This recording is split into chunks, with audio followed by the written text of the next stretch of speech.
नमस्कार दोस्तों। आज का हमारा वीडियो है इंसुलेटर के बारे में, जिसमें हम पढ़ेंगे इंसुलेटर क्या होता है या कितने प्रकार का होता है। सबसे पहले हम बात करते हैं इंसुलेटर क्या होता है। तो दोस्तों, हमारा जो इंसुलेटर होता है इसको हिंदी में हम रोधक कहते हैं या फिर रोकने वाला। तो अगर हम इंसुलेटर की बात कर रहे हैं इलेक्ट्रिकल सेक्शन में या फिर इलेक्ट्रिकल में बात कर रहे हैं, तो ये हमारे किसके लिए होगा? करंट के लिए होगा। मतलब हमारा जो इंसुलेटर है वो करंट को रोकने का काम करेगा। तो दोस्तों, अगर हम इलेक्ट्रिकल टर्म्स में या फिर इलेक्ट्रिकल लैंग्वेज में बात करें कि हमारा इंसुलेटर क्या होता है, तो दोस्तों इंसुलेटर एक ऐसा इक्विपमेंट होता है जिसमें जो है धारा का प्रवाह नहीं होता है या फिर वो धारा के प्रवाह को रोकता है। तो हमारा इंसुलेटर होता है, इसको बनाने के लिए कुचालक या फिर अचालक पदार्थ का उपयोग किया जाता है। दोस्तों, कुचालक पदार्थ वे पदार्थ होते हैं जिनमें इलेक्ट्रॉन का फ्लो नहीं होता है, क्योंकि हमारी जो करंट होती है उसको फ्लो कराने के लिए हमें फ्री इलेक्ट्रॉन्स वाले तत्व की आवश्यकता होती है या फिर ऐसे एलिमेंट चाहिए होते हैं जिसमें फ्री इलेक्ट्रॉन पाए जाते हैं।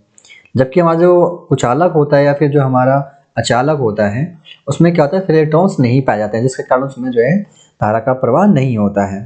तो दोस्तों, अगर हम बात करें कि हमारे जो इंसुलेटर कितने प्रकार के होते हैं, तो आप डिस्प्ले पे देख सकते हैं, हमें सारे नाम लिख रखे हैं कितने कितने प्रकार के हमारे इंसुलेटर पाए जाते हैं या फिर हमारे इंसुलेटर यूज में होते हैं।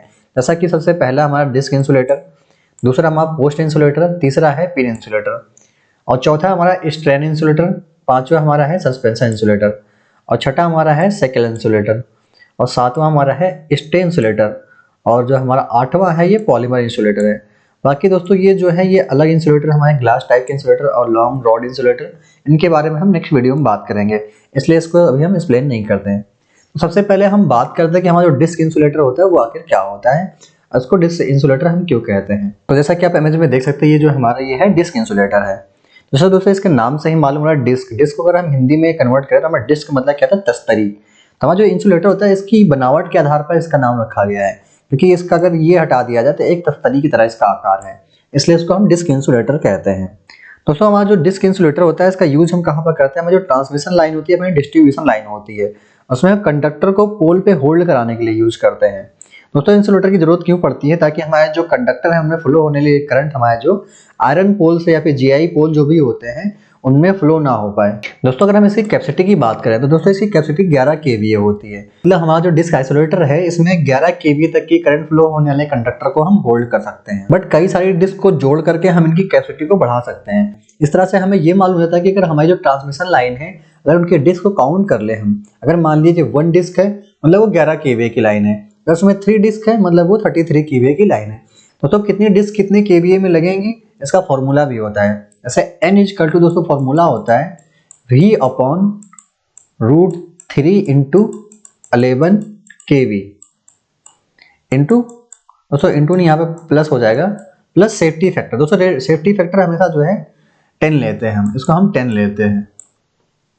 इस तरह से हम ये मालूम कर सकते हैं हमारा जो ट्रांसमिशन लाइन है उसमें हम कितने केवी के लिए कितने डिस्क नंबर ऑफ डिस्क लगा सकते हैं। नेक्स्ट है दोस्तों हमारा पोस्ट टाइप इंसुलेटर। जैसा कि इमेज में आप देख पा रही है हमारा पोस्ट टाइप इंसुलेटर है दोस्तों हमारा। तो हमारा जो पोस्ट टाइप इंसुलेटर है इसका यूज ज्यादातर हम सभी स्टेशनों में करते हैं या ट्रांसफार्मर के साथ करते हैं, या फिर जो बस बार होते हैं उनको होल्ड करने के लिए करते हैं, या फिर ऐसे स्थानों पर करते हैं जहाँ पे हमें कंडक्टर को मोड़ नहीं कर सकता है, फिर कंडक्टर में ज्यादा प्रेशर होता है। जैसा कि अब बस बार है, इनको होल्ड करने के लिए हमारी पोस्ट टाइप इंसुलेटर लगाया गया है। देखिए हमारी जो सेकंड इमेज है, अगर इस इमेज में आप देखेंगे तो हमारा जो हैवी कंडक्टर है उसको होल्ड करने के लिए हमारे पोस्ट टाइप इंसुलेटर यूज किया गया है। इस तरह से हमें ये समझ आता है हमारा जो पोस्ट टाइप इंसुलेटर होता है उनको ऐसा हैवी कंडक्टर के लिए यूज किया जाता है। दोस्तों हैवी कंडक्टर मतलब दोस्तों क्या होगा कि हमारी जो फ्लो होने वाली करंट है उसकी वैल्यू भी ज्यादा है। इसका मतलब हमारा जो है ज्यादा केवीए की जो हमारी करंट होती है, फिर हमारी जो बड़ी लाइनें होती हैं उनमें हम पोस्ट टाइप इंसुलेटर का यूज करते हैं। नेक्स्ट दोस्तों हमारा पिन टाइप इंसुलेटर। दोस्तों हमारा इमेज अगर आप देखेंगे हमारा जो पिन टाइप इंसुलेटर है ये पोस्ट टाइप इंसुलेटर से मिलता जुलता है, मगर थोड़ा सा इसमें डिफरेंस है कि हमें इसमें जो पिन टाइप इंसुलेटर में नीचे एक पिन निकली होती है। दोस्तों हमारा जो पिन टाइप इंसुलेटर होता है इसकी कैपेसिटी भी पोस्ट टाइप इंसुलेटर की अपेक्षा में बहुत ही कम होता है। इसका यूज हम ऐसे स्थानों पर करते हैं जहां पर हमें 33 केवीए से नीचे की लाइनें होती हैं। इसका अधिकतर यूज ट्रांसमिशन लाइन और डिस्ट्रीब्यूशन लाइन में किया जाता था, बट आजकल क्या हो रहा है दोस्तों की जो ट्रांसमिशन लाइन है डिस्ट्रीब्यूशन लाइन है उनमें इनका यूज काफी कम हो गया है, लगभग बंद भी हो गया है, क्योंकि आपने आजकल देखा कि हमारी जो ओवरहेड केबलें आ रही है वो भी इंसुलेटेड आ रही है, इसलिए इस तरह के जो हमारे इंसुलेटर थे उनका यूज काफी कम हो चुका है। दोस्तों नेक्स्ट है हमारा स्ट्रेन टाइप इंसुलेटर। जैसे दोस्तों आपको नाम से ही मालूम रहा है स्ट्रेन, स्ट्रेन का मतलब दोस्तों क्या होता है? खिंचाव या फिर टेंशन।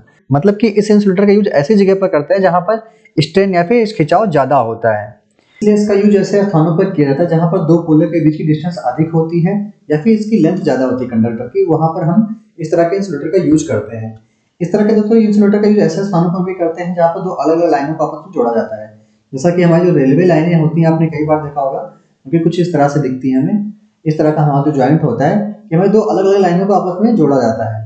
इस ऐसे स्थानों पर हम स्ट्रैंड टाइप इंसुलेटर का यूज करते हैं। नेक्स्ट है दोस्तों हमारा सस्पेंशन टाइप इंसुलेटर। जैसे दोस्तों इमेज में आप देख पा रहे हैं ये हमारा सस्पेंशन टाइप इंसुलेटर है। सबसे पहले हमने पढ़ा डिस्क टाइप इंसुलेटर। जो हमारा डिस्क टाइप इंसुलेटर है उससे कई सारे डिस्कों को जोड़ करके एक सस्पेंशन टाइप इंसुलेटर बनाया जाता है। दोस्तों सस्पेंशन टाइप जो इंसुलेटर होता है इसका यूज हम 33 kVA की ऊपर की ट्रांसमिशन लाइनों में ज्यादातर करते हैं। जैसे कि इमेज में भी आप देख सकते हैं जो हमारा है सस्पेंशन टाइप इंसुलेटर है। इसको हम वर्टिकली भी लगा सकते हैं और इसको जो है हॉरिजॉन्टली भी लगा सकते हैं। दोस्तों वोल्टेज के आधार पर हम इसका डिस्क जो होते हैं उनको कम ज्यादा कर सकते हैं। अगर हम 33 kVA की हम 3 इंसुलेटर यूज करते हैं, अगर हम 66 kVA की है तो वहां पर हम क्या करते हैं 6 इंसुलेटर का यूज करके हम अलग अलग तरह के अलग अलग कैपेसिटी के सस्पेंशन टाइप इंसुलेटर बना सकते हैं। नेक्स्ट है दोस्तों हमारा साइकिल टाइप इंसुलेटर। दोस्तों आजकल इस तरह के इंसुलेटर का यूज बहुत ही कम हो गया है। इस तरह के इंसुलेटर का यूज हम ऐसे स्थानों पर करते थे जहां पर हमें ज्यादा स्ट्रेंथ की आवश्यकता होती थी, क्योंकि इस तरह के जो इंसुलेटर थे काफी मजबूत होते हैं और इनमें कंडक्टर को होल्ड करने की क्षमता थोड़ा ज्यादा होती है। इस तरह के इंसुलेटर का यूज हम लो वोल्टेज की डिस्ट्रीब्यूशन लाइनों में करते थे, लेकिन आजकल इसका यूज लगभग खत्म हो गया है, तो बहुत ही कम किया जाता है। नेक्स्ट है दोस्तों हमारा स्ट्रेन टाइप इंसुलेटर। स्ट्रेन मतलब आपने स्ट्रे वायर सुना होगा, जैसा कि हमारे पोल होते हैं इलेक्ट्रिक पोल, उनको होल्ड करने के लिए या फिर उनको बैलेंस करने के लिए एक ऐसी वायर लगी होती है। कई बार आपने कई सारे पोल्स में देखा था, उनके बीच में ऐसा कि इंसुलेटर लगा होता है कि बाई चांस अगर इस पोल में किसी वजह से करंट आती है तो इसके जो आगे आने वाली कंडक्टर है उसमें करंट ना आए, इसलिए स्ट्रे टाइप के इंसुलेटर का यूज करते हैं। तो जो स्ट्रे टाइप का इंसुलेटर है इसको हम एंड जहां पर हमारी लाइन खत्म हो ट्रांसमिशन लाइन या फिर हमारी ट्रांसमिशन लाइन के लास्ट पोल है वहां पर भी इस तरह के इंसुलेटर का यूज करते हैं। तो नेक्स्ट है हमारा पॉलीमर इंसुलेटर। दोस्तों हमारा जो पॉलीमर इंसुलेटर होता है वो फाइबर ग्लास रॉड के ऊपर पॉलीमर की सीट या फिर पॉलीमर की एक मोटी ले चढ़ाकर बनाई जाती है। जैसा कि आप देख पा रहे हैं ये जो हमारे ऊपर है, ये जो सीट जिसकी बनी हुई है ये क्या है, हमारी पॉलीमर है। तो इसके अंदर का जो मटेरियल होता है दोस्तों वो क्या होती है, फाइबर ग्लास की रॉड होती है। दोस्तों हमारा जो पॉलीमर इंसुलेटर होता है इसका वजन काफी हल्का होता है। ये पोर्सिलीन के जो इंसुलेटर बनाए जाते हैं उनके कंपैरिजन में काफी हल्के होते हैं, इसलिए आजकल हम ज्यादातर पॉलीमर के इंसुलेटर यूज कर रहे हैं कंपैरिजन में पोर्सिलीन के। क्योंकि हमारा जो पोर्सिलीन का इंसुलेटर होता है काफी हैवी हो जाता है, इसलिए हमारे जो पोल होते हैं या फिर हमारे जो टावर होते हैं उनको काफी हैवी बनाना पड़ता था। लेकिन आजकल हम पॉलीमर का यूज करते हैं तो इसलिए हमारा जो टावर है या फिर हमारे पोल है उनको ज्यादा हैवी बनाने की जरूरत नहीं पड़ती।